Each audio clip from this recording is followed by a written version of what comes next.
मैं तुमसे मोहब्बत नहीं करती आहान, प्लीज़ मुझे जाने दो। अपनी आंखों की नमी को छुपाते हुए मैंने दिल पर पत्थर रखकर कहा था, लेकिन आहान की आंखें कुछ और ही कहानी सुना रही थीं। उसने ज़ोर से मुझे दीवार से दे लगाया कि मेरी कमर में दर्द की एक तेज टीस उठी थी। मुझे पागल समझ रखा है? बेवकूफ़ हूँ मैं? इतने दिनों से जो चल रहा था वो क्या था? उसकी आंखों में तीव्र गुस्सा देखकर मेरी पलकें तक कांप उठी थीं। मेरे पास कहने को कुछ भी नहीं बचा था। बोलो, डैम इट। वो गुस्से के मारे इतनी जोर से चीखा कि मेरी सांसें गले में अटक गई थीं। आंसुओं से भरी आंखों से मैंने उसे अविश्वास से देखा। आज तक उस इंसान ने कभी ऊंची आवाज़ में बात नहीं की थी, लेकिन आज तो वो कोई और ही आहान लग रहा था। मैं सांस रोके बिना पलकें झपकाए उसे देखे जा रही थी। आंसू टूट कर गालों पर फिसल रहे थे। सांस लो सहर। उसकी आवाज़ पर मैंने पथराई हुई नज़रों से उसे देखा, लेकिन सांस अब भी रुकी हुई थी। सुनाई नहीं दे रहा? सांस लो, वरना मैं अपने तरीके से तुम्हारी सांसों को बहाल करूँगा। अब की बार वो फिर से दबी दबी आवाज़ में चिल्लाया तो मैंने अपना रुका सांस बहाल किया था। मुझे अचानक ही उसे डर लगने लगा था। आहान का ये गुस्सा मैं पहली बार देख रही थी। सच कहते हैं, शांत दरिया में ही तेज तूफान की लहरें दबी होती हैं, और ऐसा ही आहान का गुस्सा मुझे जाहिर कर रहा था। वो ऊपर से जितना शांत रहने वाला था, अंदर से उतना ही तूफानी था। मैंने इन 6 महीनों में उसके जैसा विनम्र इंसान अपनी पूरी ज़िंदगी में नहीं देखा था, और आज वो सारी कसर पूरी कर रहा था। उसने अपनी उंगलियां मेरी नरम बाजुओं में जोर से धंसाई थीं कि मेरे होठों से एक सिसकी निकली थी। मेरी आंखों में आंखें डालकर वो गुस्से से बोला था, तुम मुझसे प्यार करो या ना करो, आई डोंट केयर, लेकिन मेरे लिए ये काफ़ी है कि मैं करता हूँ। इसलिए शादी तो तुम्हारी मुझसे ही होगी, समझी तुम?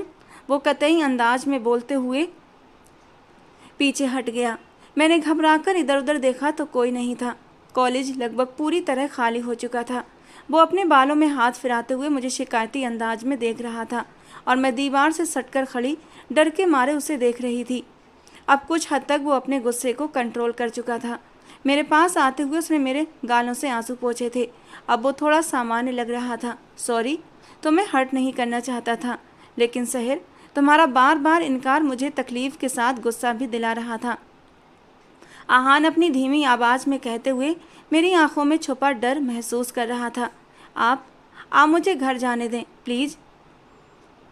मेरे होठों से निकले शब्दों पर उसने अपने होंठ भींच लिए। जाओ, बल्कि आओ, मैं छोड़ देता हूँ। नहीं, मैं चली जाऊँगी, आप प्लीज़। मेरे इनकार पर वो मुझे उलझी निगाहों से देखने लगा, जिनमें साफ चेतावनी थी। मैंने अपनी पलकों को झुका लिया और उसके साथ कदम आगे बढ़ा दिए। कॉलेज के मेन गेट तक पहुँचते ही मैंने गहरी सांस ली। अपनी बड़ी सी गाड़ी का फ्रंट डोर खोलते हुए वो मेरे बैठने का इंतज़ार करता मुझे देखने लगा, और फिर मैं चुपचाप बैठ गई, चाहते हुए भी इनकार न कर सकी। ड्राइविंग सीट पर बैठते ही उसने गाड़ी रोड पर डाल दी। मैंने चोर निगाहों से उसे देखा। वो नाराज़ी में हमेशा चुप हो जाता था, और अब उसकी नाराज़ी मुझे अंदर तक तोड़ रही थी। नाराज़ हो मुझसे? मुझसे पूछे बिना न रहा गया। मेरे सवाल पर भी वो खामोश रहा और चुपचाप ड्राइव करता रहा।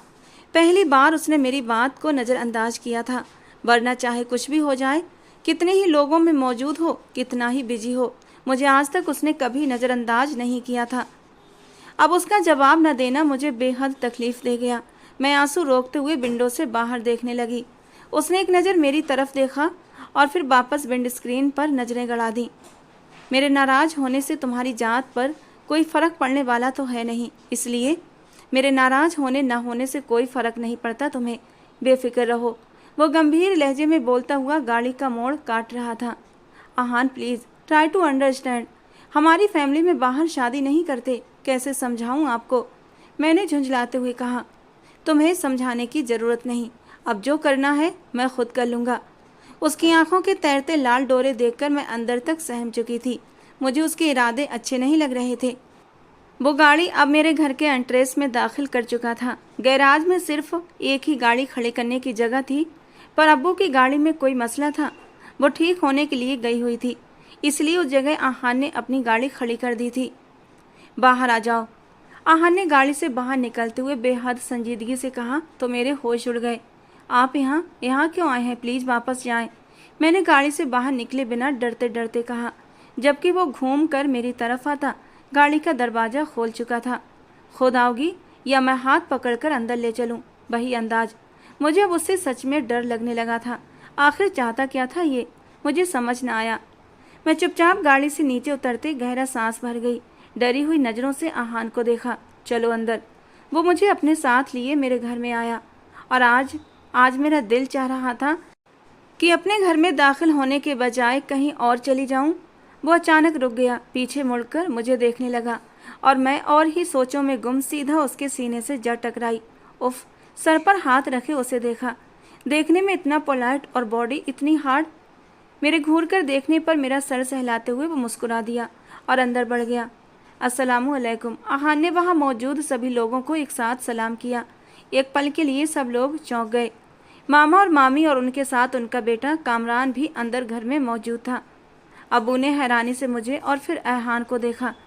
मेरी आंखों में आंसू और डर लहराया, जबकि चेहरे पर भी डर साफ साफ झलक आ रहा था। वालेकुम सलाम। आओ आहान बेटा, बैठो। अबू ने हमेशा की तरह आहान से मोहब्बत से बात की, जैसे वो हमेशा किया करते थे। अंकल, बेवक्त आने की माफ़ी चाहता हूँ, लेकिन बात ही ऐसी थी जो करनी ज़रूरी थी। आहान ने उनके सामने बैठते हुए अपनी बात शुरू की और उस पल मुझे लगा शायद सारी दुनिया रुक गई हो। मेरा दिल सिकुड़ कर हलक में आया था। जी बेटा, कहिए। अब्बू ने भी उसकी तरफ ध्यान देते हुए बहुत ही प्यार से कहा था। अरे अशफाक भाई, कौन है ये? कुछ तारुफ तो करवाइए। मामा जान ने बीच में टांग अड़ाई, जबकि मामी जान की आंखों में साफ साफ गुस्सा दिखाई दे रहा था। ये आहान मलिक हैं, जिस कॉलेज में सहर बेटी पढ़ाती है, ये भी उसी कॉलेज में होते हैं। बहुत नेक और शरीफ हैं। अब्बू के लहजे में आहान के लिए इज्जत और मोहब्बत साफ झलक रही थी। अभी कुछ ही देर में आपके ख्यालात बदलने वाले हैं अब्बू। मैंने माथे पर आया पसीना साफ करते हुए दिल ही दिल में सोचा, ये आपका बड़प्पन है अंकल, जो आप इतनी चाहत और मान देते हैं। इसीलिए आज एक दरख्वास्त लेकर आया हूँ।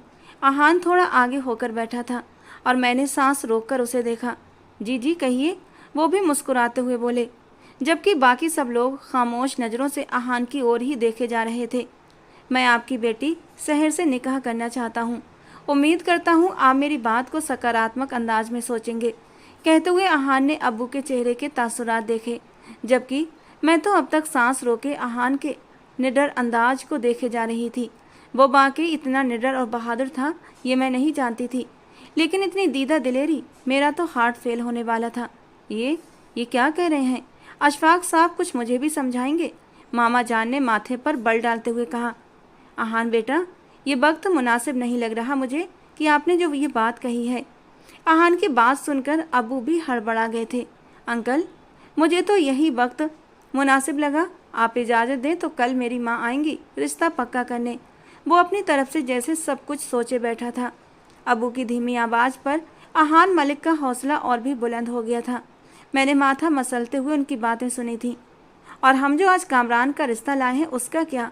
मामी जान ने तल्ख लहजे में पूछा, जबकि कामरान के चेहरे पर गुस्सा साफ जाहिर हुआ।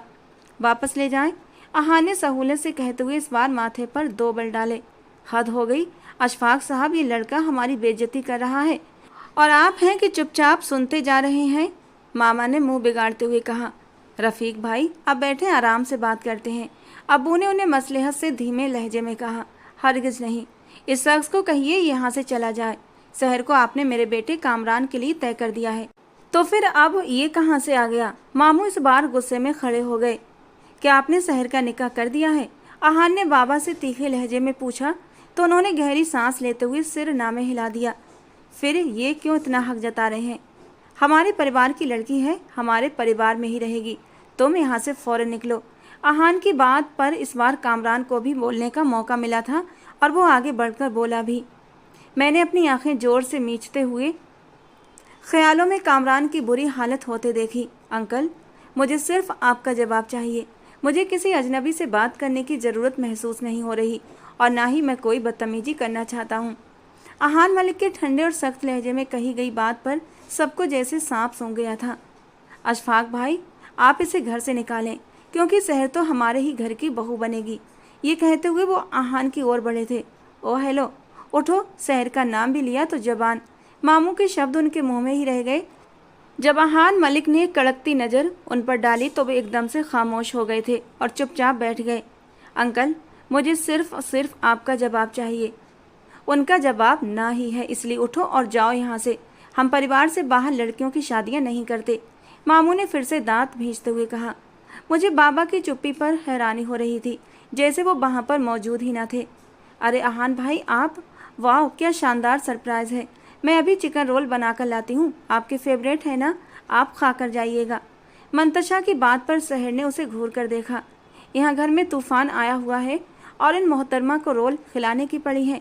मैंने सिर नामे हिलाकर उसे इशारों ही इशारों में माहौल की गंभीरता समझाने की कोशिश की थी, लेकिन वो तो सदा की बेवकूफ़ मेरे इशारों को समझ ही न सकी। अशफाक साहब, आप इस लड़के को निकालते क्यों नहीं? मामू इस बार परेशान हो उठे थे।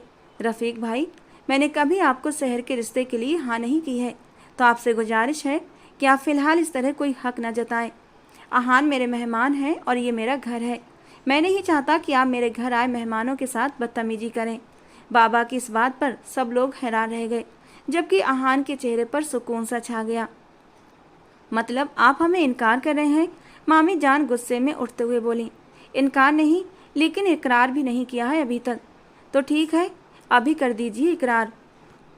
कामरान को अब अहान की मौजूदगी बहुत ज़्यादा खलने लगी थी। वो चलता हुआ मेरे करीब आकर खड़ा हुआ और मैं बेख्तियार 2 कदम पीछे हो गई और उसे घूर कर देखा। वो सबके सामने मुझे जिस तरह देख रहा था, शायद बाबा को भी अच्छा नहीं लगा था, क्योंकि उनके चेहरे के हाव भाव बिगड़े थे। मुझे इस रिश्ते में कोई दिलचस्पी नहीं है, आप लोग जा सकते हैं। बाबा ने उन्हें इस बार साफ साफ इनकार कर ही दिया, तो वो लोग बुरी तरह भड़क उठे। कामरान की हरकत और मामू मामी का रवैया बाबा को बिल्कुल भी अच्छा नहीं लगा था और उन्होंने साफ इनकार कर दिया, जिस पर मामू का परिवार आग बबूला हो उठा था। आप गलत कर रहे हैं फूफा जान, शहर सिर्फ मेरी है, उसे मुझसे कोई नहीं छीन सकता। कामरान ने मेरी ओर कदम बढ़ाए कि अचानक अहान रास्ते में आकर खड़ा हो गया। अगर अपने पैरों पर चलकर वापस जाना चाहते हो तो अपने कदम यहीं रोक लो, वरना। अहान की सर्द आवाज़ में दी गई धमकी पर कामरान एक पल के लिए बौखला गया। वरना क्या? क्या करोगे तुम? उसने अहान का कॉलर पकड़ लिया। उफ, ये क्या कर दिया कामरान तुमने? सब जानते थे अहान को अपना कॉलर छूने वाले जहर लगते थे। वो कॉलर तक पहुंचने वाले के हाथ तोड़ दिया करता था। अहान ने एक नज़र अपने कॉलर पर डाली और दूसरी कामरान के हाथ पर, फिर उसकी कलाई को अपनी मजबूत मुट्ठी में इस कदर जोर से भींचा कि कामरान की चीखें निकल गईं। मामू और मामी भी घबरा गए। अरे छोड़ो हमारे बेटे को, छोड़ो। अशफाक साहब, इसे कहिए कामरान का बाजी छोड़े। मामू एकदम घबरा कर बोले। हाय, मेरे बच्चे की बाजू तोड़ दी, छोड़ो। मामी ने तो सीना ही पीट लिया। अहान बेटा, हाथ छोड़ दो उसका। बाबा की बात पर अहान ने होंठ पीछे, लेकिन कलाई को वो मरोड़े जा रहा था। या अल्लाह, ये सब क्या हो रहा है? मेरा बीपी लो होने लगा था। अहान प्लीज छोड़ दीजिए उसे, आपको मेरी कसम। मैंने धीरे से उसके पास जाकर कहा तो उसने उसकी कलाई एक झटके में ही छोड़ दी। वो अपनी कलाई दूसरे हाथ से थामे चीख रहा था, जबकि मामू मामी शोर मचाते चिल्लाते अपने बेटे को लेकर वहाँ से चले गए। बेटा, इस कदर गुस्सा करना अच्छी बात नहीं, बैठो आराम से बात करते हैं। सहर बेटा, तुम जाओ चाय लेकर आओ। उन्होंने मुझे टालना चाहा और मैं अहान की तरफ एक नज़र डालती अंदर चली गई। आप सहर से निकाह करना चाहते हैं? आपकी ख्वाहिश का मैं एहतराम करता हूँ।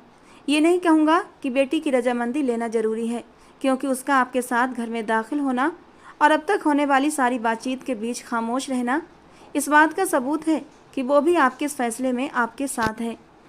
वरना आपकी इतनी हिम्मत न होती कि आप यहाँ बैठकर सीधे मुझसे मेरी बेटी का हाथ मांगते। बाबा की खरी खरी बातों ने मेरा दिल जोर से धड़कने पर मजबूर कर दिया। मैं दीवार की आड़ में खड़ी न सिर्फ उन्हें देख रही थी, बल्कि सब कुछ सुन भी रही थी। मंतशा भी मेरे साथ खड़ी मेरा हाथ थामे मुस्कुरा रही थी। मैंने उसे घूर कर देखा। आपकी बातें अच्छी लगी अंकल जी मुझे, लेकिन मैं अपनी मामा को कल ही भेजना चाहता हूँ और जल्द से जल्द निकाह करना चाहता हूँ, क्योंकि आपकी बेटी का मूड कब बदल जाए कुछ कहा नहीं जा सकता। वो इस बार मुस्कुरा कर बोला था और उसके साथ साथ उसकी आंखें भी मुस्कुरा रही थीं। सो क्यूट यार, आप ही इतना प्यारा बंदा पकड़ा कहाँ से है यार? मुझे भी ऐसा ही क्यूट बंदा चाहिए। अल्लाह मियाँ, ऐसा बंदा मेरे नसीब में भी लिख देना। वैसे यार आप ही इतने प्यारे टीचर पर तो लड़कियां भी फिदा होंगी, और ये अपने साथ वाली टीचर पर फिदा है। मंतशा ने मुझे छेड़ा। चुप हो जा पागल, बाबा ने सुन लिया तो पिट जाएगी, मैंने उसे टोका। ठीक है, अगर इज्जत के साथ आपकी माँ आती हैं तो मुझे कोई ऐतराज़ नहीं, और मैं खुद चाहता हूँ कि जल्द से जल्द इस फर्ज से फ्री हो जाऊँ। बाबा की बात पर मेरा दिल जोरों से धड़क उठा। मैंने अपने अंदर हिम्मत पैदा की और बाबा के सामने जाकर खड़ी हो गई। बाबा, मुझे ही शादी नहीं करनी। मेरे अचानक इनकार पर बाबा चौंके, जबकि आहान ने सख्त नज़रों से मुझे घूरा। क्या मतलब? बाबा को मेरी दखल अंदाजी बिल्कुल पसंद नहीं आई। बाबा, यही सच है, मुझे इनसे शादी।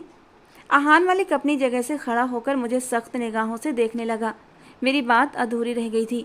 मेरी पलकें बेकाबू होकर झुक गईं।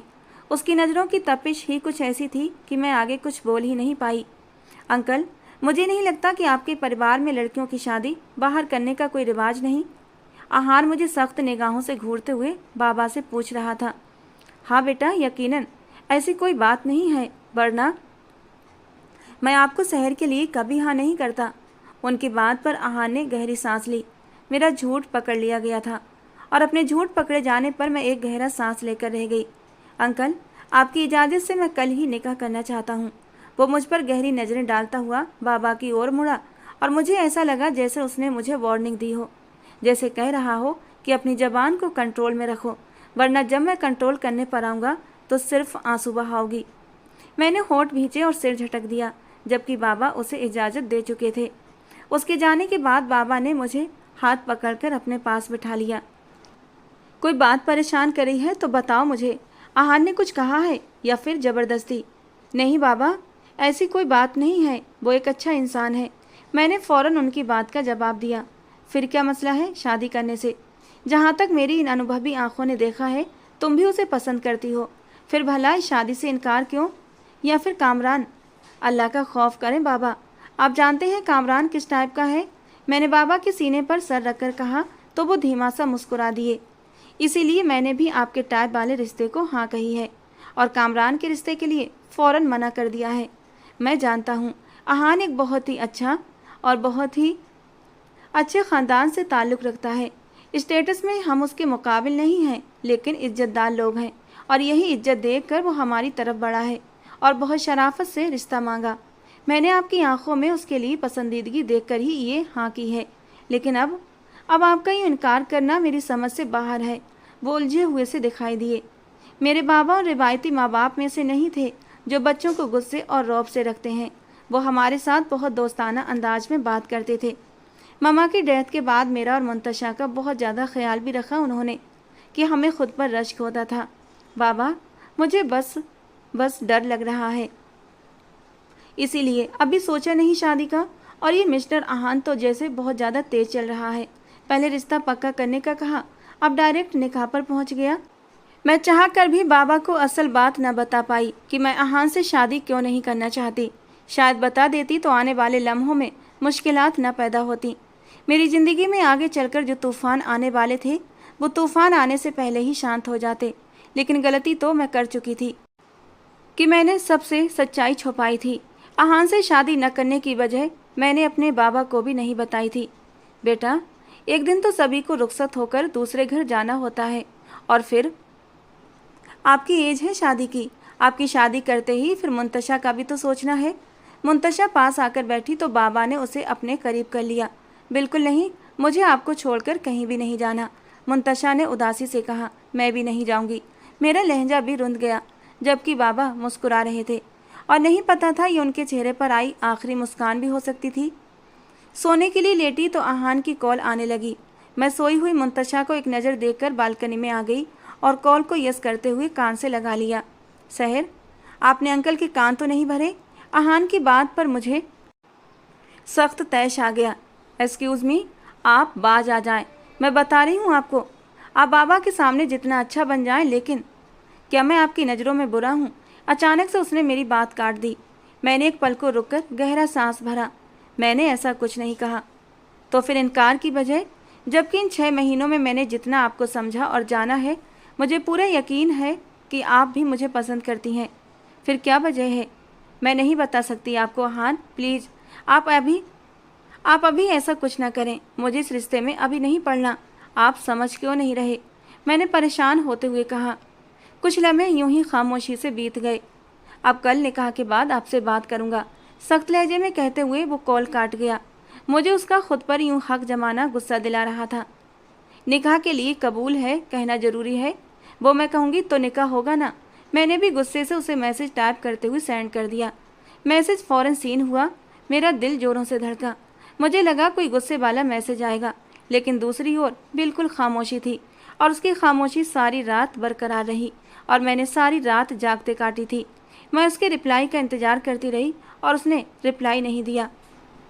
आज पापा ने अपने ऑफिस से छुट्टी ले रखी थी, जबकि मुंतशा भी यूनिवर्सिटी नहीं गई थी। मजबूरन मुझे भी कॉलेज से ऑफ लेना पड़ा।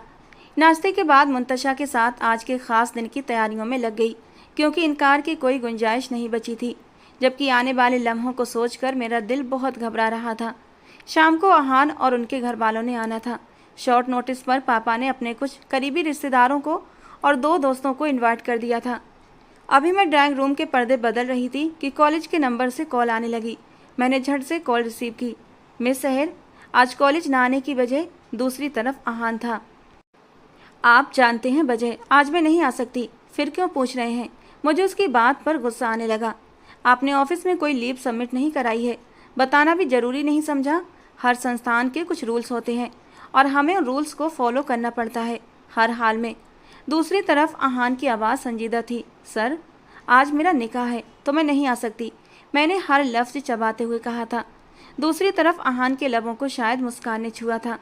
निकाह तो शाम में है, तो अभी आप कॉलेज आ सकती थीं। अहान ने अब की बार तेज़ी से कहा। नहीं आ सकती ना, घर में बहुत सारे काम हैं।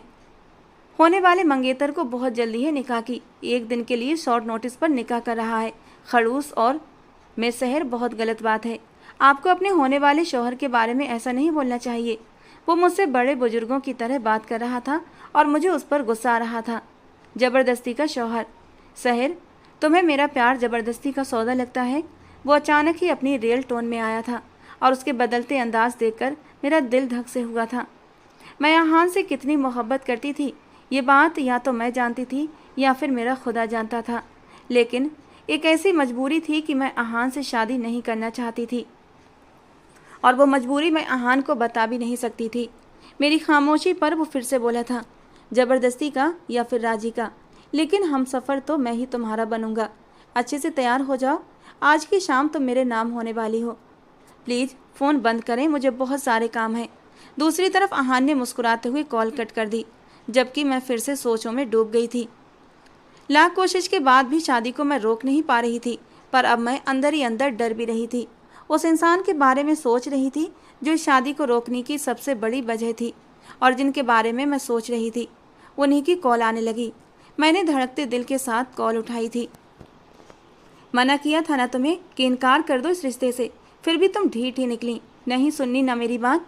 मैंने मना किया था, फिर भी वो नहीं सुन रहा मेरी बात। मेरा लहजा रुंध गया था, क्योंकि तुम भी तो उसके इंतज़ार में थी कि कब वो निकाह करे। मैं अब भी कह रही हूँ कि इनकार कर दो, वरना अंजाम की जिम्मेदार तुम खुद होगी। सामने की धमकी भरे लहजे पर मेरा दिल कट सा गया था। आप बात को समझने की कोशिश करें, मेरे हाथ में कुछ नहीं। आप उन्हें मना कर दें। मैंने आंसू पोंछते हुए कहा।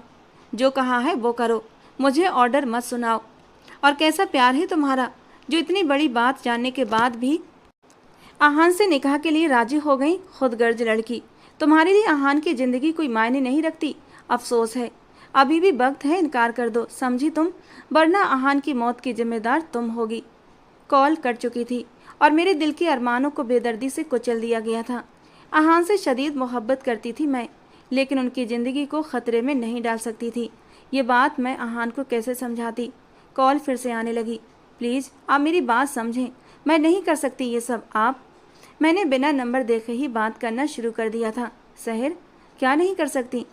और मैं इतनी देर से तुम्हें कॉल कर रहा था, तुम्हारा नंबर बिजी जा रहा था। अहान की आवाज़ सुनते ही मेरे पैरों तले से ज़मीन खिसक गई और मैंने जल्दी से हड़बड़ाते हुए फ़ोन काट दिया। अहान की फिर से कॉल आ रही थी, लेकिन मेरे अंदर हिम्मत नहीं थी, क्योंकि मुझे पता था अहान बाल की खाल निकालने में कितना तेज है। तंग आकर मैंने फ़ोन स्विच ऑफ कर दिया। सहर अशफाक बिनत अशफाक अहमद, आपका निकाह अहान मलिक वलद जावेद मलिक से 50 लाख सिक्का रजीउल वक्त तय पाया गया है। क्या आपको ये निकाह कबूल है? गोल्डन दुल्हन के लिबास में जालीदार घूंघट ओढ़े मैं धड़कते दिल को नहीं संभाल पा रही थी। अहान मलिक का डर था कि मेरे मुंह से कबूल है निकला। मौलवी साहब ने फिर से अपने अल्फाज दोहराए तो मैंने लरजते दिल पर काबू पाते कबूल है कहा। 3 बार कबूल है कहते ही निकाह नामे पर दस्तखत कर दिए और अपने सारे जुमले हुकूक अहान मलिक के नाम कर दिए। पूरी तरह मौन छा गया था। बाहर अब वही सब अहान मलिक भी दोहरा रहा था।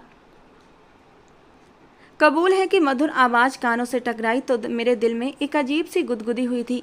शादी को लेकर जो भी डर और मेरे दिल में बहम थे मैंने दिल के किसी एक कोने में दबा कर रख दिए थे। ये एहसास ही मुझे गुदगुदाने के लिए काफ़ी था कि मेरा नाम अहान के नाम के साथ जुड़ चुका था। होठों पर एक प्यारी सी मुस्कान आई थी, जबकि गालों पर अहान के नाम की शर्म की लाली। मिस सहर, अगर आज शाम आपने इस निकाह से इनकार करने के बारे में ज़रा सा भी सोचा तो मुझसे बुरा कोई नहीं होगा। मेरी शरीफियत का नाजायज़ फ़ायदा मत उठाइए और शरीफियत से निकाह कीजिए, वरना मैंने शरीफी छोड़ दी तो अल्लाह की कसम रुखसती भी आज ही साथ ले लूँगा। और आप जानती हैं, अहान मलिक जो कहता है वो कर कर दिखाता है। मुझे अहान के ये शब्द याद आए और मैंने गहरा सांस लिया। सबने दुआ के लिए हाथ उठाए तो मैं ख्यालों से चौंकी।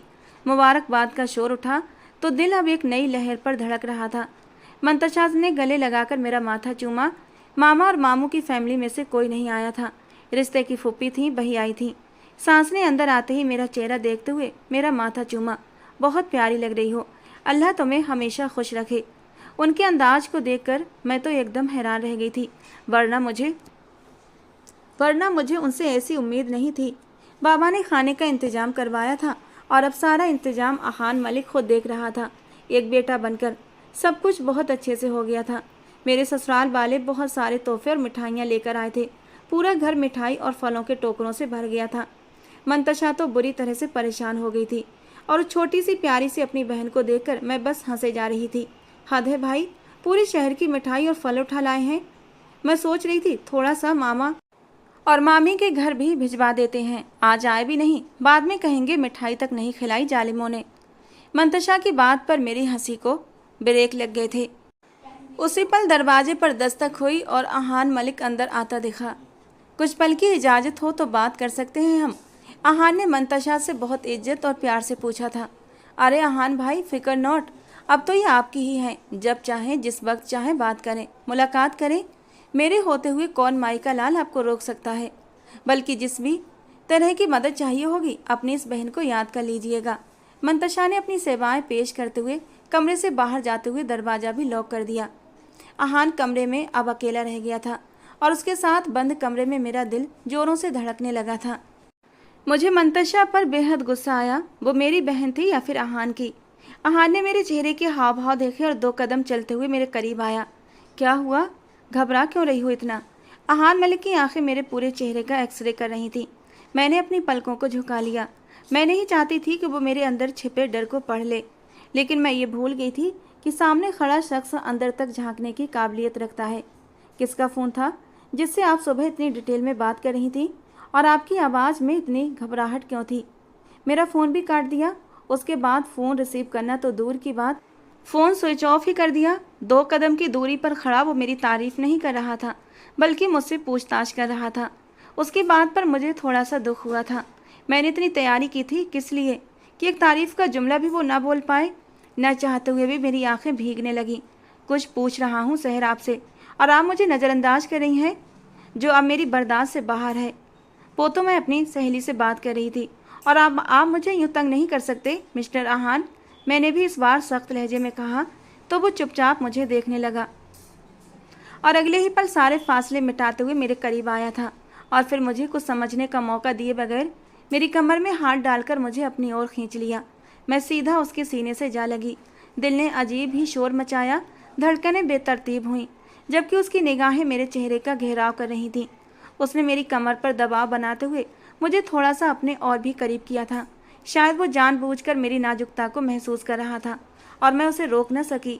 आखिर को अब वो मेरा पति था और हम एक जायज़ रिश्ते में बन चुके थे। उसकी सरसराती उंगलियों का स्पर्श मैं अपनी कमर के हर मोड़ पर महसूस कर रही थी। मैंने अपनी सांस रोक ली। सहर, मैंने यकीन कर लिया आपकी बात पर, लेकिन याद रखिएगा, अगर कल को कोई बात मुझे पता चली कि आप मुझसे कुछ छिपा रही हैं तो फिर मुझसे शिकायत मत कीजिएगा। वो मेरे चेहरे पर झुकते हुए अपनी गर्म सांसें छोड़ रहा था और मुझे एक पल में बेबस कर गया।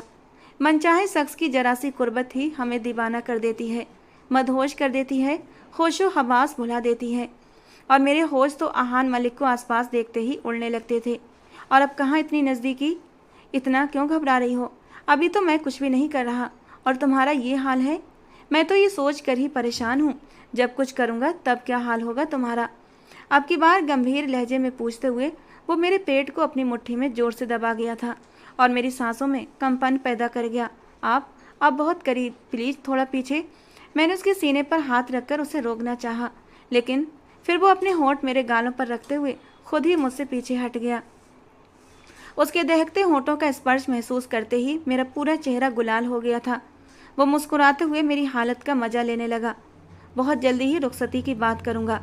आपका ये रूप देखकर अब मुझसे एक पल भी अकेले गुजारा नहीं जाएगा। आहान मलिक की बात से जैसे मेरे शरीर का सारा खून मेरे चेहरे पर आया था। You are so soft Mrs Sahar Aahan Malik. वो थोड़ा सा आगे को झुकते हुए मेरे कान के करीब आया था और बहुत प्यार भरे अंदाज में मेरे कान में सरगोशी करते हुए बाहर निकल गया। उसकी यही बात मुझे सबसे ज़्यादा अच्छी लगती थी कि वो प्यार भी कुछ उसूलों पर करता था। आज पहली बार वो इतना करीब आया और छुआ भी तो कहाँ, सिर्फ मेरे गाल पर। चाहता तो इन लम्हों को और भी आगे बढ़ा सकता था। आखिर को हमारा एक मजबूत रिश्ता बन चुका था। वो मुझे अपने निकाह में ले चुका था, लेकिन उसने फिर भी अपनी हदें पार नहीं की थी। उसके इस व्यवहार से मुझे बहुत सुकून मिलता था। इस सुकून को सोचते सोचते वो सारी बातें फिर से याद आने लगीं जो मेरी बेचैनी की वजह बन रही थी। मुझे समझ नहीं आ रहा था कि कोई इतना बुरा कैसे हो सकता है। आहान इतना अच्छा था और उसके घर वाले। ये बात तो मैं किसी से शेयर भी नहीं कर सकती थी। सिर झटकते हुए मैं वहीं एक ओर बैठ गई। न जाने अब आगे क्या होने वाला था।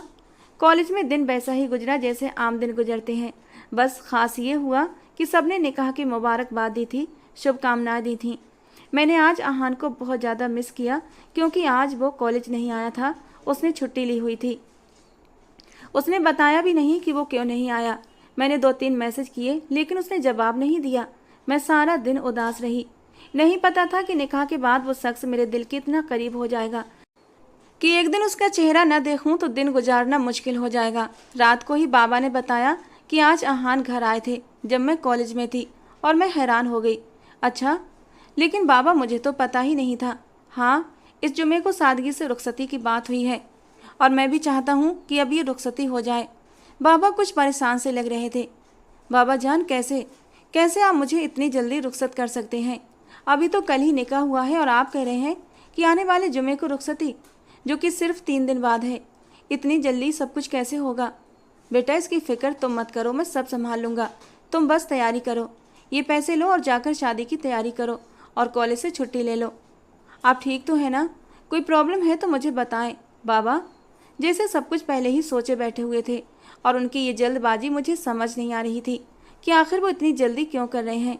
बाबा, मैं तो इतनी जल्दी रुखसती के हक़ में बिल्कुल नहीं हूँ। प्लीज़ आप समझने की कोशिश कीजिए, मुझे थोड़ा सा वक्त दीजिए। मैंने एतराज़ करते हुए कहा, बेटा, बेटियाँ जब निकाह में चली जाएं तो अपने घर में ही अच्छी लगती हैं और आहान की भी यही ख्वाहिश है कि अब रुखसती हो जाए। अच्छा है ना? बल्कि ये तो बहुत अच्छी बात है, बाबा ने नपे तुले अंदाज में कहा, जबकि मुझे कुछ और ही महसूस हो रहा था। कोई तो बात थी जो बाबा जान मुझसे छिपा रहे थे। और फिर आहान ने मुझसे भी कोई संपर्क नहीं किया था, बल्कि मेरे बार बार कॉल करने पर भी मेरा कॉल पिक नहीं किया था।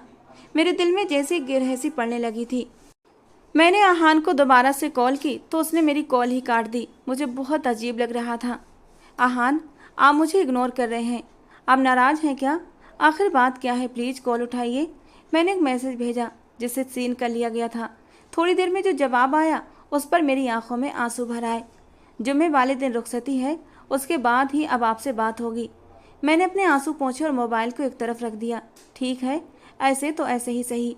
3 दिन कैसे गुजरे पता भी नहीं चला।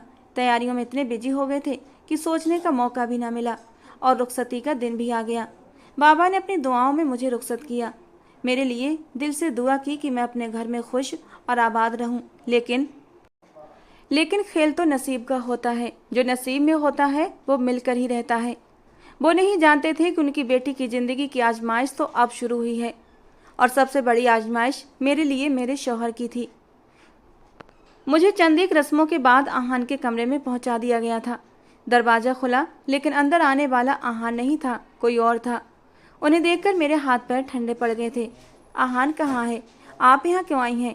उन्हें देखकर मेरे दिल को जैसे फिर से कुछ होने लगा था।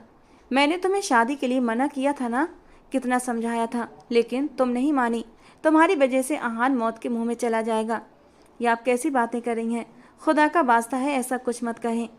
उनकी बातें सुनते हुए मेरी आंखों में आंसू आ गए थे। सच कह रही हूँ मैंने तुम्हें सारी रिपोर्ट्स भी दिखाई थी। उसके बावजूद तुमने निकाह से इनकार न किया, बल्कि रुखसती करवा कर यहाँ आ गई हो। इतनी खुदगर्ज लड़की हो तुम। न जाने आहान को तुम में क्या बात पसंद आ गई। आप मेरे साथ ऐसा नहीं कर सकती। मैंने आंसू पोंछते हुए अपनी जगह से उठकर उनके करीब आते हुए कहा, तुम एक सेल्फिश लड़की हो सहर, जिसे सिर्फ खुद से प्यार है। तुम जानती थी कि शादी से आहान की जान को खतरा है, उसके बावजूद तुमने उससे शादी की। अब उसे कुछ भी हुआ तो उसकी जिम्मेदार तुम होगी। उनकी बातें मेरे दिमाग पर हथौड़े की तरह पड़ रही थी। मैं उन्हें चुप करवा देना चाहती थी, लेकिन वो लगातार मुझ पर तंज कर रही थी। मैंने अपना सिर दोनों हाथों में थाम लिया, जो अब बहुत ज़्यादा दुखने लगा था। मुझे लगा जैसे उन्होंने अपनी हथेली पर एक पाउडर रखकर कुछ मन ही मन पढ़कर उस पर फूंक मारी थी, और वो सारा पाउडर मेरी आंखों और मेरी नाक में भरता चला गया। मुझे एकदम से चक्कर आने लगे। इसी दौरान वो मेरे करीब आई और मेरे कान के पास झुककर जो कहा, उसने मेरे पैरों तले से जमीन खींच ली। वो अपनी बात कहती हुई जा चुकी थीं, जबकि मेरे होशो हवास खोने लगे थे। मैं जानती थी कि उन्होंने कुछ पढ़कर मुझ पर फूंका था, लेकिन मुझे कुछ समझ नहीं आ रहा था कि तभी दरवाज़ा खोला और आहान मेरे करीब आया, जो मुझे महसूस ही नहीं हुआ। मेरी आंखों के आगे अंधेरा सा छा गया। मुझे महसूस हुआ जैसे आहान ने मुझे थामा है। जब होशो हवास खोने लगे तो मैंने अपनी आंखों को ज़बरदस्ती खोलकर आहान के चेहरे की ओर देखा। वो अपने लबों पर शरारती मुस्कान लिए मुझे ही देखे जा रहा था। पहले से जानता था तुम्हारी यही हालत होगी, इतनी डरपोक जो हो, लेकिन यार इतना तो समझना चाहिए कि मैं इंसान हूँ, कोई जालिम दरिंदा नहीं। इतना प्यार करता हूँ तुमसे, फिर भला कोई तकलीफ़ कैसे दे सकता हूँ तुम्हें। मानता हूँ शादी की पहली रात लड़कियाँ डर जाती हैं, लेकिन इतना डर जाती हैं मालूम नहीं था। कहते कहते आहान मेरे चेहरे पर झुका और मेरे लबों को अपने लबों में ले लिया। ये उसका दिया पहला स्पर्श था मेरे लबों पर, जो मुझे मेरे होशो हवास में नहीं मिला। उसके लबों की पकड़ बढ़ती जा रही थी तो मेरे होशो हवास जागने लगे। अब आंखों के आगे छाया अंधेरा हटने लगा था। मैंने अचानक धक्का देकर आहान को खुद से दूर कर दिया। मेरी सांस एकदम से बहाल हुई थी। मैंने गहरा सांस भरते हुए आहान की ओर देखा। उसके चेहरे पर परेशानी के हाव भाव थे और वो मुझे पथराई हुई नज़रों से देख रहा था, जैसे वो जानने की कोशिश कर रहा था कि मुझे हुआ क्या है। लेकिन मुझे आंखें खोलते और सांस लेते देख उसकी अटकी हुई सांस भी बहाल हुई थी और उसने खींचकर मुझे दोबारा अपने सीने से लगा लिया। सहर, तुम ठीक हो? पहले वो मुझे आप करके बात करता था, लेकिन अब तुम करके बात कर रहा था और मुझे उसका ये अंदाज बहुत अपनापन महसूस करा रहा था। वो मेरे लिए बहुत परेशान था। मैंने हैरानी से उसकी ओर देखा। मुझे क्या हुआ था और आप इतना क्यों परेशान हैं? अब हैरान होने की बारी उसकी थी। सहर, जब मैं अंदर आया तो तुम आंखें बंद किए ज़मीन पर गिरने वाली थी। तुम्हें थामा तो तुम्हारी सांस भी नहीं चल रही थी। पुकारा तो तुमने जवाब भी नहीं दिया। आखिर हुआ क्या था अचानक से? बताओ मुझे। उसके लहजे में बेहद बेचैनी थी। मैं बस उसे एकटक देखती रही। बता न सकी कि अभी थोड़ी देर पहले उसकी माँ मेरे पास आई थी और अभी अभी आपकी माँ ने मुझसे क्या क्या बातें कही थी। वो मुझे थाम कर बिस्तर की ओर ले गया। मैंने बिस्तर पर बैठते हुए नम आँखों से उसकी ओर देखा। आहान, अगर मैं आपसे एक बात कहूँ तो क्या आप मेरी बात मानेंगे? मैंने अपने आंसू पोंछते हुए उसकी ओर देखकर पूछा। हर बात मानूंगा, लेकिन पहले ये बताओ किस बात ने तुम्हें इतना परेशान किया है कि तुम्हारी सांसें तक रुक गई थीं? तुम जानती हो मेरी क्या हालत हुई थी इन चंद मिनटों में। आहान बाकी में बहुत ज़्यादा अपसेट लग रहा था। I am sorry. मेरे इतना कहने पर उसने मुझे अपने सीने से लगा लिया। जिंदगी हो तुम मेरी यार, समझो इस बात को, और अगली बार ऐसा कुछ नहीं होना चाहिए। अब कैसा महसूस कर रही हो? बेटर पहले से। पानी का गिलास होंठों से लगाते हुए मैं उसकी मोहब्बत देखकर खुद पर रश करने लगी। तुम रेस्ट करो, मैं चेंज करके आता हूँ, फिर बात करता हूँ। वो उठकर ड्रेसिंग रूम में चला गया और मैं फिर से डिप्रेशन में डूबने लगी। एक दिल कहता कि आहान से सब कुछ कह दूं, फिर अगले पल सोचती कि वो उसकी माँ है। वो मेरी बात का यकीन कभी नहीं करेगा। सोच सोच कर फिर से दिमाग की नसों में दर्द शुरू हो गया। सर को दोनों हाथों में थामे बैठी हुई थी। तुम फिर से कुछ सोच रही हो? सहर, बताओ ना मुझे, कौन सी बात तुम्हें परेशान कर रही है? वो मेरे पास बैठकर मेरे चेहरे पर हाथ रखकर मुझसे पूछ रहा था। मैं ठीक हूँ अहान, परेशान ना हो। मुझे उसे यूँ परेशान देखकर बुरा लग रहा था, और वो मेरी इतनी केयर कर रहा था, मैं उसे और परेशान कैसे कर सकती थी? अहान, रिलैक्स हो जाइए, मैं बिल्कुल ठीक हूँ, मैंने मुस्कुराकर कहा। तो वो चुपचाप उठा। ठीक है, फिर तुम चेंज कर लो और रेस्ट करो। मैंने लहंगा संभालते हुए उठने की कोशिश की तो लड़खड़ाकर फिर से गिरने लगी। उसने कमर में हाथ डालकर मुझे थाम लिया। Are you okay? मुझे अभी भी तुम ठीक नहीं लग रही, मैं खाने के लिए कुछ लेकर आता हूँ। अहान को फिर से मेरी फिक्र होने लगी। अहान, मेरे धीमे से बोलने पर वो मेरी तरफ देखने लगा। अहान, क्या आप आज की रात? मैं जो कुछ कहना चाह रही थी कह ना सकी। क्या आज की रात? उसने मेरी बात को तुरंत पकड़ लिया। नहीं, कुछ नहीं।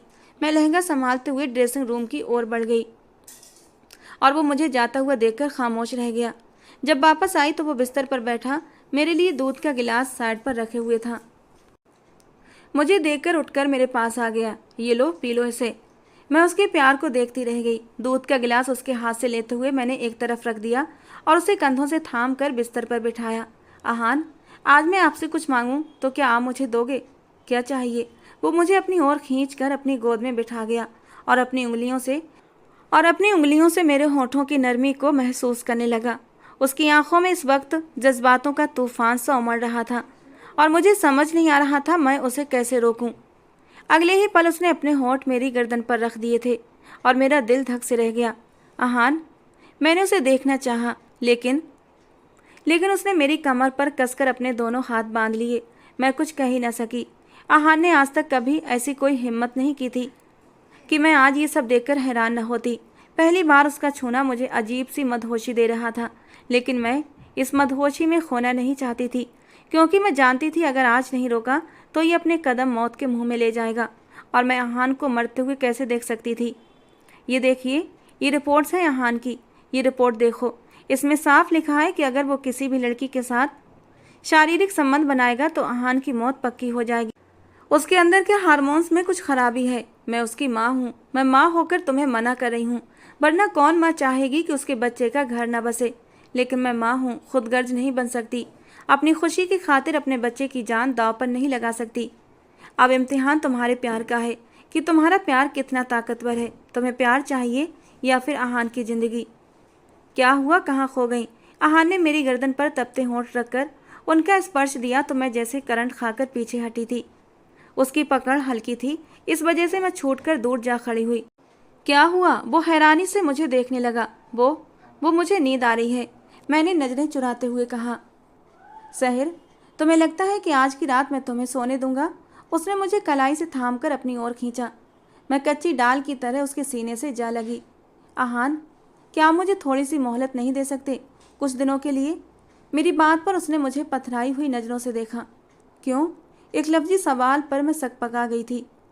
वो सब कुछ इतना अचानक हुआ कि मुझे सब समझने में थोड़ा वक्त।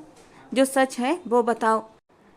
अचानक से अहान का लहजा बदला। कैसा सच? मेरा दिल धड़क उठा।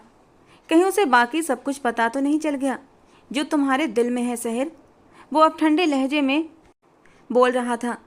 यही बात है अहान, बस कुछ दिनों की मोहलत दे दो, फिर सब बर्बाद हो जाना है। वो तल्खी से मुझे झटका देते हुए पीछे हटा था और मैं बामुश्किल बैठकर सहारा लेकर खुद को गिरने से बचाई पाई थी। अहान, मत लो अपनी ज़बान से मेरा नाम। अपने नाम से नफरत हो जाएगी मुझे। कितने अरमान सजाए थे मैंने इस रात के लिए। मुझे तो लगा था कि जिस कदर मैं तुम्हारे लिए बेकरार हूँ, तुम भी मेरे लिए उतनी ही बेकरार हो। तुम्हारा शादी से इनकार मैं तुम्हारा मजाक समझा था कि शायद तुम मुझे आजमा रही हो, लेकिन नहीं, अब समझ आया तुम्हें मुझसे मोहब्बत थी ही नहीं। वो दुख से ऊंची आवाज़ में बोला था। प्लीज़ ऐसे मत कहो। मेरी इतनी सी बात। मैंने उसका बाजू थाम लिया। ये इतनी सी बात है सहर? वो हैरान होकर बोला। तुम जानती भी हो कि तुम क्या कह रही हो? तुम मेरा हक छीन रही हो। तुम जैसी बीवियां होती हैं जो अपने शौहर को पास नहीं आने देती और फिर उन पर इल्ज़ाम लगाती हैं कि वो बाहर मुंह मारते हैं। अहान की बातें आज मुझे गूंगा कर गई थीं। ये तो कोई और ही अहान लग रहा था।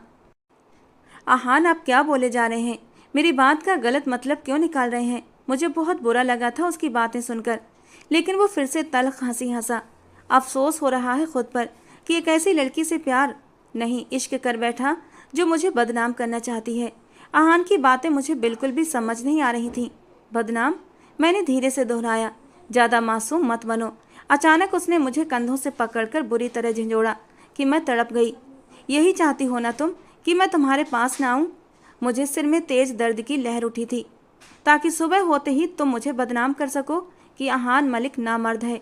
शादी से तो तुम पहले ही इनकार कर रही थी, अब नामर्दी का दाग लगाकर मुझसे छुटकारा चाहती हो। उसकी बात सुनते ही मैं तो जैसे साकित रह गई थी। वो क्या कह रहा था और क्यों? बोलो, जवाब दो। यही प्लान है ना तुम्हारा, मुझे बदनाम करने का? अचानक उसने मुझे बिस्तर पर धक्का दिया। मैंने पलटकर उसे देखा। इस वक्त आहान मलिक बिल्कुल बदल चुका था। मुझे उससे डर लग रहा था। ऐसी ऐसी बात नहीं है, आपको गलतफहमी। मैंने रोते हुए सफाई देनी चाही तो उसने मोबाइल से एक ऑडियो निकालकर मुझे सुनाई। मैं बस यही चाहती हूँ कि आहान मलिक को बुरी तरह बदनाम करके रख दूँ। पहली रात खुद को उससे बचा लूँगी, कुछ भी बहाना बनाकर। फिर सुबह होते ही उस पर नामर्दी का ठप्पा लगाकर उसे छोड़ दूँगी। अच्छा, तो क्या वो पहली रात तुम्हें छोड़ देगा? अपना हक नहीं लेगा? हक? अरे जो कहूँगी वो मानेगा। मेरी उंगलियों पर नाचने वाला एक पपेट है वो। फिक्र मत करो, तलाक लेकर हक मेहर के 50 लाख लूँगी पूरे, और अपने आशिक के पास वापस चली जाऊँगी। आहान ने ऑडियो बंद कर दी। मैंने रोते हुए बेयकीनी से आहान को देखा। ये झूठ है, ऐसा कुछ भी नहीं है, ये मेरी आवाज़ नहीं है। आहान प्लीज़, मेरा यकीन। नहीं किया था इस ऑडियो पर यकीन, एक लम्हे को भी यकीन नहीं किया था, क्योंकि मुझे अपनी सहर पर पूरा भरोसा था। लेकिन टूट गया ना, तोड़ दिया ना तुमने मुझे सहर। वो दुखी होते हुए पीछे हटा। मेरा हाथ जोर से झटका। मुझे तकलीफ हुई। आहान, कहा ना नाम मत लो मेरा। उसे शदीद गुस्सा आया था और मैं सहम कर चुप हो गई। आज मुझे तुमसे नहीं, खुद से नफरत महसूस हो रही है। मुझे पता है कि अब आगे क्या होगा। सुबह होते ही तुमने तलाक का मुतालबा करना है। 50 लाख हक मेहर चाहिए ना तुम्हें? तो ठीक है, तुम्हें तुम्हारे हक मेहर मिल जाएंगे। सुबह होते ही जो चाहती हो सब दे दूंगा। लेकिन अब आगे कोई बात नहीं, और मेरे करीब भी मत आना, समझी तुम? आहान गुस्से से कहते हुए ड्रेसिंग रूम में बंद हो गया। आहान, दरवाज़ा खोलें, प्लीज़ दरवाज़ा खोलें। ये सब झूठ है, ऐसा कुछ नहीं है। आपको अल्लाह का वास्ता दरवाज़ा खोलें। मैं उसके पीछे जाती दरवाज़ा बजा रही थी, बल्कि पीट रही थी, रो रही थी, लेकिन वो कुछ भी सुनने को तैयार न था। दरवाजे के साथ टेक लगाते मैं वहीं उसे पुकारती रह गई। मैं सारी रात वहीं बैठे रोते रोते कब नींद की वादियों में खो गई, मुझे खुद ही पता न चला। न जाने रात का कौन सा पहर था कि दरवाज़ा क्लिक की आवाज़ से खुला था। मैंने आंखें खोलने की मुश्किल से कोशिश की थी, लेकिन रो रो कर मेरी आंखें सूज चुकी थीं। आहान ने मुझे नज़रअंदाज करते हुए बेड की ओर कदम बढ़ाए। मेरे दिल पर एक बोझ आ टिका था। उसके लिए मेरी अहमियत बस यहीं तक थी। उसे लगता था कि मैं उस पर इल्ज़ाम लगाऊंगी तो फिर अब कुछ भी कहने को नहीं बचा था। अब फिर सबके सामने बात होती जब मैं उस पर इल्ज़ाम लगाती। वो बिस्तर पर करवट लिए कंफर्टर खोलकर लेट गया था। मैं भी बिस्तर की दूसरी ओर लेटी धीरे से आंखें मूंद गई। मेरा सर शदीद दुख रहा था, मुझे चक्कर आ रहे थे और आंखें भी खुलकर नहीं दे रही थीं। दुख इस कदर ज़्यादा था कि दिल के खुलकर किसी से कह भी नहीं सकती थी। आहान की जानिब करवट ली तो आज वो मेरे लिए बेमहसूस हो गया था। उसकी पीठ को देखते हुए मेरा जी चाहा उससे लिपट कर अपना दुख हल्का कर लूं, लेकिन फिर डर गई। अगर मेरा हाथ झटक दिया तो? दिल ने कहा झटकने दो, थामा भी तो उसी ने है ना। मैंने आगे होते हुए उसकी पीठ को अपने सीने से लगाया और फूट फूट कर रो दी। इतना प्यार करने वाला, नाज नखरे उठाने वाला एकदम से बदल जाए तो जिंदगी मौत से भी बदतर लगने लगती है। पीछे हो जाओ सहर, इंसान हूँ फरिश्ता नहीं। कुछ हो जाएगा मुझसे तो सुबह तुम्हारा इल्ज़ाम। आप पागल हो गए हैं। आपकी सहर ऐसी नहीं है आहान। मैं मर तो सकती हूँ, लेकिन ऐसा घटियापन हरगिज नहीं कर सकती, बल्कि सोच भी नहीं सकती। उसे अपनी ओर मोड़ते उसके सीने में मुंह छुपाया। फिर क्यों मोहलत मांगी? उसका लहजा धीमा हुआ था। डर रही थी, मुझे डर लगा था। पहली बार था तो मैं पलकें झुकाए बोली, ठीक है सो जाओ, अभी सुबह होने में काफ़ी वक्त है। लाइट्स ऑफ करते जीरो बल्ब ऑन कर गया और माथे पर बाजू टिकाए आंखें मूंद गया। आहान, मैंने झुककर उसके लबों पर अपने लब रख दिए और हिचकियों से रोने लगी। मेरे आंसू उसके चेहरे पर गिरने लगे। सहर, रोना बंद करो यार। वो मेरे आंसू पोंछते हुए जरा सा पीछे होते हुए खुद उठकर बेड क्राउन से टेक लगाकर मुझे खींचकर अपनी गोद में बिठा गया। मुझसे नाराज नहीं हूँ, बस रोना बंद करो। मेरे आंसू पहुँचते मुझे अपने सीने से लगा लिया। आप चाहें तो अपना हक ले लें, मुझे कोई ऐतराज़ नहीं। मैंने सारी बातें भुलाकर उसे बोल ही दिया। लेना होगा तो ले लूँगा, पूछूंगा नहीं तुमसे। मेरी नाक की टिप पर होंठ रखते हुए मेरे आंसू पोंछ दिए। तुम अभी सुकून से सो जाओ। आंखें मूंदते हुए उसने मुझे अपने सीने से लगाकर लिटा लिया और धीरे धीरे मेरे सर को सहलाने लगा। वो मुझे बच्चों की तरह ट्रीट कर रहा था। मुझे झिझक तो हो रही थी, लेकिन सुकून भी महसूस हो रहा था। और फिर कब मैं नींद की वादियों में खोती चली गई, मुझे पता ही न चला। सुबह आँख खुली तो सिर भारी भारी हो रहा था। रात भर रोने की वजह से अब सिर में तेज़ दर्द हो रहा था। आहान कमरे में नहीं था। मैं बाथरूम में घुसी और शावर लेने लगी। तभी याद आया कि कपड़े तो लिए ही नहीं। अपने चारों ओर तौलिया लपेटे मैं बाहर आकर कपड़े निकालने लगी। तभी दरवाज़ा खुला और मेरा सांस गले में अटक गया। या अल्लाह, मेरी मदद करना। न जाने कौन था और मुझे इस हाल में देख लेता तो क्या सोचता। मैंने कबर्ड से थोड़ा सा चेहरा हटाकर देखा तो आहान था। मैंने चैन की सांस ली, लेकिन अगले ही पल खुद पर नज़र पड़ते ही मैं शर्म से लाल हुई थी। वो दरवाज़ा लॉक करते हुए मेरी ओर बढ़ने लगा और मैं डर के मारे कबर्ड से जा लगी। सहर, तुम्हें नहीं लगता तुम लापरवाह हो रही हो? मेरी जगह कोई और भी हो सकता था। तुम्हें इस हाल में देखकर क्या सोचता? आई एम सॉरी, मुझे आइडिया नहीं था, सॉरी। मैंने भी फ़ौरन गलती मान ली।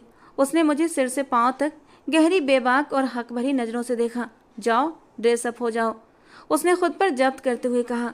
मैं उसके पास से गुजरी ही थी कि अचानक मेरा तौलिया खुलकर ज़मीन पर गिर गया और मेरी हालत ऐसी थी जैसे 1 मिनट में मैं इस दुनिया से फना हो गई थी। मैं उसे ज़मीन पर गिरता देखकर एक नज़र आहान को देखा, जो गहरी मदहोश भरी नज़रों से मुझे देख रहा था। मेरा एक्सरे कर रहा था। उसके गले में गिल्टी उभर कर गायब हुई थी। गहरा सांस लेते हुए उसने अपना एक होंठ दांतों के नीचे दबाया था। सामने वाले को सख्त इम्तिहान में कैसे डाला जाता है, ये तुमसे बेहतर कोई और जान ही नहीं सकता। मेरे करीब होते हुए आहान ने मेरे कान में सरगोशी की थी। मैंने झट से रुख फेरते हुए खुद को छुपाने की कोशिश की, लेकिन कहाँ से छुपाती। शर्म और बेबसी के मारे मेरी आंखों में आंसू चमकने लगे। आहान ने तौलिया उठाते हुए गहरी सांस ली और मेरे चारों ओर लपेट दिया, फिर मुझे अपनी ओर मोड़ा। आहान मलिक नफ्स का गुलाम नहीं है। उसकी आंखों में मेरे लिए जो मान था, उस मान और मोहब्बत को देखकर मेरी आंखों में चमक आ गई थी। मैंने मुस्कुराती आंखों से उसे देखा। वाकई वो एक मजबूत इरादों वाला इंसान था। नाश्ते की टेबल पर सभी मौजूद थे। मेरी सास मुझे और मेरे शौहर को गहरी नज़रों से देख रही थी, जैसे जानना चाहती हों कि हमारे बीच कुछ हुआ या नहीं, पर मैंने भी हाथ न लगने दिया। नाश्ते के बाद आहान किसी काम से बाहर चला गया, जबकि मेरे सास मेरे करीब आकर मुझसे पूछने लगी, क्या तुमने आहान को खुद को छूने दिया या नहीं? आंटी, आप अपनी हद में क्यों नहीं रहती? ये हम पति पत्नी के बीच की बात है। आप हमारे मामलों में ना पड़े और हमसे दूर रहें, वरना मैं आहान को सब कुछ बता दूंगी। मैंने अपनी तरफ से बहुत चालाकी से उन्हें धमकी दी थी, लेकिन वो मेरी बात पर हंसने लगी। तो बता दो, वो कौन सा तुम्हारा यकीन करेगा? वो मेरा बेटा है, और माँ जैसी भी हो, बेटा माँ को कभी गलत नहीं कह सकता। सही कहा आपने, लेकिन अक्सर माएँ आप जैसी भी होती हैं, डायन, जो अपने ही बच्चे को खा जाती हैं। सहर, अचानक अपने पीछे से आहान की आवाज़ सुनते ही मेरी रूह कांप गई। मैंने पलटकर उसे देखा। उसकी आंखों में दुख, गुस्सा, बेयकीनी, क्या कुछ नहीं था। मुझे अंदाज़ा नहीं था कि वो अचानक यूं इतनी जल्दी वापस आ जाएगा। आहान, कुछ मत कहिए, नई नवेली दुल्हन है, हाथ मत उठाइए, वो रोते हुए बोली। मुझे लगा जैसे कह रही हूँ उठाइए हाथ। मैंने दिल ही दिल में खुद को थप्पड़ खाने के लिए तैयार कर लिया। सहर, आप? आहान दहाड़ा तो मैं सहम कर आंखें मीच गई। मुझे लगा अब पड़ा कि अब पड़ा। आज मुझे बेहद अफसोस हो रहा है कि क्यों शादी की तुमसे। माँ के खिलाफ जाकर भी मैंने तुम्हें अपनाया। आहान की बात पर मैंने आंखें खोलकर उसे हैरानी से देखा। माँ सही थी। मिडिल क्लास लड़कियां अपना असली चेहरा दिखाई देती हैं। आहान की बातें मेरे दिल को चीर रही थीं, लेकिन मैं चुपचाप खड़ी रही, कुछ भी नहीं बोली। इससे अच्छा होता कि तुम मुझ पर इल्ज़ाम लगाकर चली जाती। मेरी माँ के बारे में इस तरह की बकवास करने की जरूरत कैसे हुई तुम्हारी? वो गुस्से से मेरी ओर बढ़ा। मैं डर के मारे 2 कदम पीछे हट गई। आहान, मेरी बात सुनिए, आप गलत। Just keep quiet. जो लड़की मेरी माँ की इज्जत नहीं कर सकती, उसकी इस घर में कोई जगह नहीं। आउट। आहान की बात ने मुझे कुछ भी कहने के काबिल नहीं छोड़ा। आहान, आउट। मैंने जो फिर पुकारा तो उसने ऊंची आवाज़ में मुझे डरा दिया। मैं रोते हुए अपने कमरे की ओर भागी, अपना सारा सामान निकाला और रोते हुए उस बैग में कपड़े डालने लगी। मुझे अब यहाँ नहीं रहना। सब ऐसे थे जैसे अंदर और बाहर से और। मुझे अब अहान से भी कोई भरोसे की उम्मीद नहीं थी। इतने अरसे तक साथ रहा, खुद को इतना चालाक समझता था और ये तक न जान सका कि ये औरत उसकी असली माँ है ही नहीं। और मैंने एक रात यहाँ आने के बाद सब पता लगा लिया था। बैग हाथ में उठाए दरवाजे की ओर कदम बढ़ाए कि अहान अंदर दाखिल हुआ। मम्मा से माफ़ी मांगो, वो माफ़ कर देंगी, अहान ने ठहरे हुए लहजे में कहा। कभी नहीं मांगूंगी, वो एक चालबाज औरत है, मुझे आपसे दूर करना चाहती हैं, आप समझते क्यों नहीं? वो आपकी माँ नहीं है। मैंने रोते हुए सच्चाई बयान करना चाही, लेकिन वो चुप रहा। जानता हूँ, सब जानता हूँ, फिर भी आपसे यही कह रहा हूँ, मम्मा से माफ़ी मांगे। उसकी बात पर मैं गूंगी हो गई। 3 साल का था जब उन्होंने मुझे पाला। मेरे पापा से वो बेहद मोहब्बत करती थी, इसीलिए ये जानते हुए कि 3 साल के बच्चे के बाप हैं, उन्होंने पापा से शादी कर ली। शुरू में सब ठीक था, लेकिन जब मम्मा का अपना सगा बेटा पैदा हुआ तो उन्होंने फ़र्क करना शुरू कर दिया। वो मुझ में और रूहान में फ़र्क करने लगी। मुझे दुख होता था, पर मुझे नहीं पता था कि मैं उनका सौतेला बेटा हूँ। वक्त गुजरता गया। जवानी की दहलीज पर कदम रखा तो पापा ने जायदाद सब कुछ मेरे नाम कर दी और बहुत कम हिस्सा रूहान को दिया। इस बात ने मम्मा के दिल में गांठ डाल दी और उन्होंने जादू टोना करना शुरू कर दिया। पहले पापा पे किया, पापा का इंतकाल हो गया, और फिर मुझ पर किया, यहाँ तक कि मुझे पागल भी कर दिया था। पर फिर मेरी फूफी ने मेरा साथ दिया और रूहानी इलाज करवाया। पर उन्हीं दिनों उनका कोई अमल उल्टा पड़ गया और उनका बेटा रूहान इस दुनिया से चला गया, और तब से वो ऐसी हो गई हैं। मानसिक रोगी हैं वो सहर। मैं जान गया हूँ जो कुछ आपसे उन्होंने कहा, वो ऑडियो भी उन्हीं की भेजी हुई थी। आपको मुझसे दूर रखने के लिए मेरी झूठी रिपोर्ट्स भी बनवाई। वो नहीं चाहती थी कि मेरी औलाद हो, इसीलिए उन्होंने आपको मेरे खिलाफ भी करना चाहा। आपको मुझसे शादी से रोका और मेरे करीब आने से भी। उसकी बातें सुनती मैं हक्का बक्का रह गई। कितना दर्द लेकर बैठा था वो अपने दिल में, बहुत हिम्मत वाला था। मैं आगे बढ़ते सीधा उसके सीने में जा समाई। आंसू तेजी से बह निकले। न जाने किस बात पर ये आंसू बहने लगे थे, अहान का दुख देखकर या फिर शर्मिंदगी से। उसने बाजू मेरे इर्द गिर्द लिपेटते हुए मुझे अपने हिसार में ले लिया। चलो आओ, मम्मा से एक्सक्यूज़ करो। जो भी हैं वो बड़ी हैं हमारी, और हमारा फ़र्ज है कि उनकी इज्जत करें। उसके कहने पर मैंने उसकी माँ से माफ़ी भी मांग ली। वलीमे का फंक्शन बहुत धूमधाम से मनाया गया। अहान का संग पाकर मैं बेहद खुश और संतुष्ट थी। उसने एक पल के लिए मेरा हाथ नहीं छोड़ा था। जब दिलों से गलतफहमियां और कड़वाहटें मिट जाएं तो सब मंजर साफ हो जाते हैं। रात के लम्हों में आज मैंने सोच रखा था कि अहान के लिए वो सब कुछ करूंगी जो एक अच्छी और वफादार बीवी अपने शौहर के लिए करती है, उसे खुश और संतुष्ट करने के लिए। वो रूम में आया तो मेरा शर्माया हुआ रूप देखकर मुस्कुरा दिया। सहर, तुम चेंज कर लेती, इतना बुखार है तुम्हें, वो फिक्रमंदी से बोला था। तो मैंने नाराजगी से उसकी ओर देखा। अरे कैसे शौहर हैं, एक तो आपके लिए सज सवर कर बैठी हूँ, दूसरा तारीफ करने की बजाय आप बातें जितनी मर्जी करवा लो तारीफ। इतना गुस्सा किस बात का है जनाब? वो मेरे करीब बैठते हुए बाजू की कोहनी बिस्तर पर टिकाते मुझे निहारने लगा। प्लीज़ अहान, ऐसे न देखें। मैंने उसकी आंखों के आगे हाथ रख दिया तो वो गहराई से मुस्कुराया और मुझे बाजू से थामे अपने ऊपर गिरा लिया। मैं अनबैलेंस होती सीधा उसके सीने पर जा गिरी। पल भर को हम दोनों की निगाहों का टकराव हुआ। दिल 120 की रफ्तार से धड़कने लगा। सांसों का गहरा होना, पलकें बार बार झपकाना। अहान की आंखों में खुमार भर गया। बहुत खूबसूरत हो यार तुम, सारी की सारी ही प्यारी हो, और सिर्फ मेरी हो। वो मुझसे इजहार मोहब्बत करने की बजाय अब मेरी तारीफ कर रहा था। मेरी मुँह दिखाई कहाँ है? मुझे अचानक से याद आया, मुँह दिखाई का तोहफा सुहागरात के बाद दिया जाता है। मेरी सुहागरात अभी तक पेंडिंग में है। उसकी बेबाक बातों पर मैं बिलश करने लगी। मैंने उसके होंठों पर हाथ रखा तो वो मेरी हथेली को चूमते हुए मेरा चेहरा अपने करीब करके पूरी शिद्दत और हक से मेरे होंठों को अपनी गिरफ्त में लेते हुए अपनी मोहब्बतें मेरे ऊपर निछावर करने लगा, जबकि एक हाथ से मेरे ब्लाउज की डोरियों को खोल दिया। और अब ब्लाउज के नीचे अहान के हाथों की पकड़ मेरी नाजुक धड़कनों पर थी और मैं उसकी पकड़ पर बुरी तरह मदहोश हुई थी।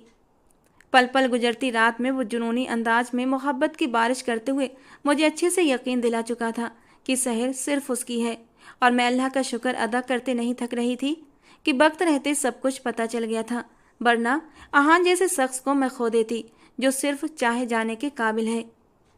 दोस्तों, आज की हमारी ये कहानी आपको कैसी लगी? कमेंट बॉक्स में ज़रूर बताना। पसंद आई हो तो प्लीज़ लाइक करना। रोज़ एक नई और रोमांटिक कहानी सुनने के लिए हमारे चैनल को सब्सक्राइब करना। मिलते हैं दोस्तों अगली किसी नई और रोमांटिक कहानी के साथ।